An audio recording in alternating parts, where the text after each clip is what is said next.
मित्रांनो, आजच्या व्हिडिओच्या माध्यमातून आपण महाडीबीटी मध्ये नवीन वेबसाईट तसेच नवीन पद्धतीने लॉग इन कसं करणार आणि याच्या योजनामध्ये यामध्ये कोणकोणत्या योजनाचा लाभ तुम्ही घेऊ शकता याबद्दल आपण माहिती बघणार आहोत.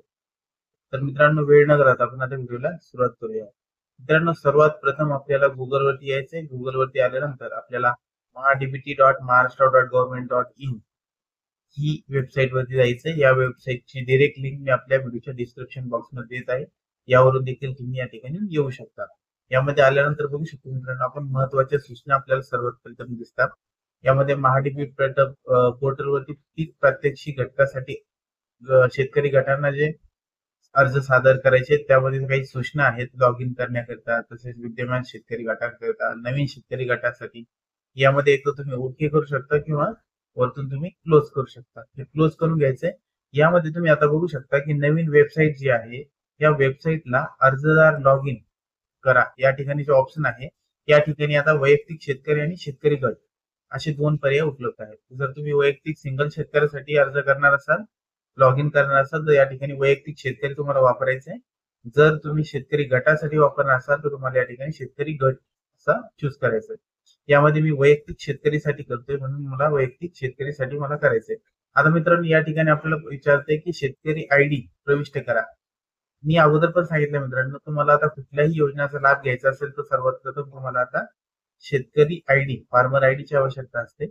यामध्ये तुम्ही बघू शकता, जर तुमच्याकडे फार्मर आयडी उपलब्ध नसेल तर तुम्ही कसा तो काढू शकता हे पण मी तुम्हाला सांगतो.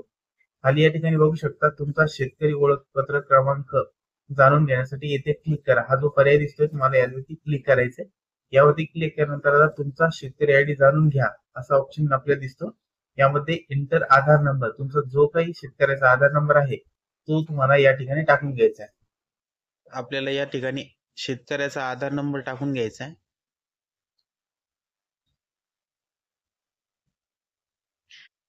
नंतर गेट ओटीपी या बटनावरती क्लिक करायचं. आपण बघू शकतो की OTP has been send to registered mobile number. Okay करायचंय. ओके केल्यानंतर जो ओटीपी आपल्या आधारला रजिस्टर असलेल्या मोबाईल नंबरवरती येईल आपल्याला तो या ठिकाणी टाकून घ्यायचा आहे व्यवस्थित.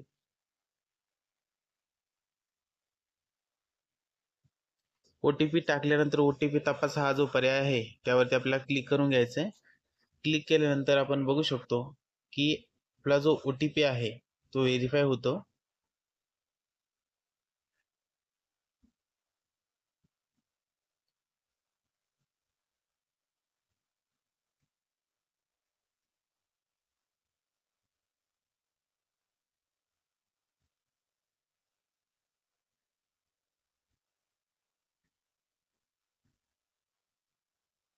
आता आपल्याला या ठिकाणी फार्मर आयडी आपल्याला दिसतोय. हा फार्मर आयडी आपल्याला कॉपी करून घ्यायचा आहे आणि अशा पद्धतीने तुम्ही फार्मर आयडी काढू शकता. याला ओके करायचं आहे. ओके केल्यानंतर आता आपला ऑलरेडी फार्मर आयडी या ठिकाणी आलेला आहे. आता पुन्हा आपल्याला ओटीपी पाठवा हे जे बटन आहे यावरती आपल्याला क्लिक करायचं आहे.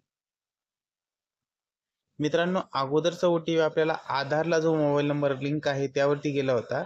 आता जो ओटीपी जाईल, आता हा ओटीपी या मोबाईल नंबरवरती जाईल ज्या नंबरवरती आपला फार्मर आयडी रजिस्टर्ड आहे.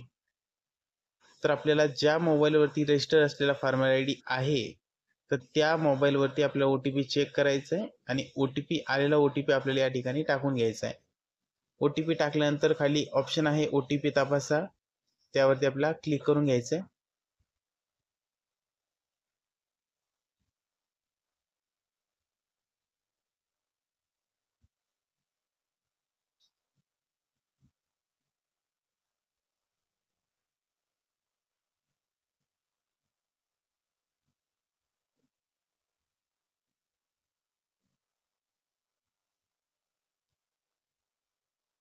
साईट जर लोड असेल तर वेळ घेतं मित्रांनो ते.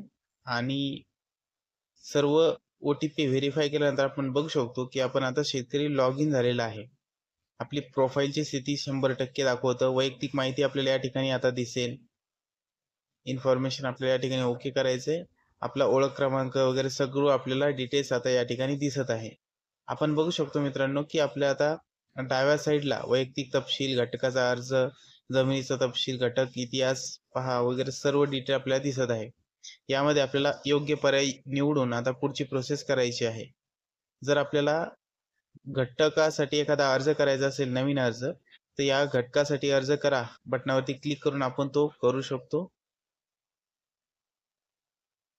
आता बघू शकतो मित्रांनो की आपल्याला अर्ज करा यामध्ये यांत्रिकीकरण असेल, सौरकुंभ, फलोत्पादन असतील, सिंचन सुविधा असतील, बियाण्याचे असतील, या पर्टिक्युलर एखाद्या घटकावरती क्लिक करून तुम्ही पर्टिक्युलर तो अर्ज करू शकता जर तुम्हाला करायचा असेल तर.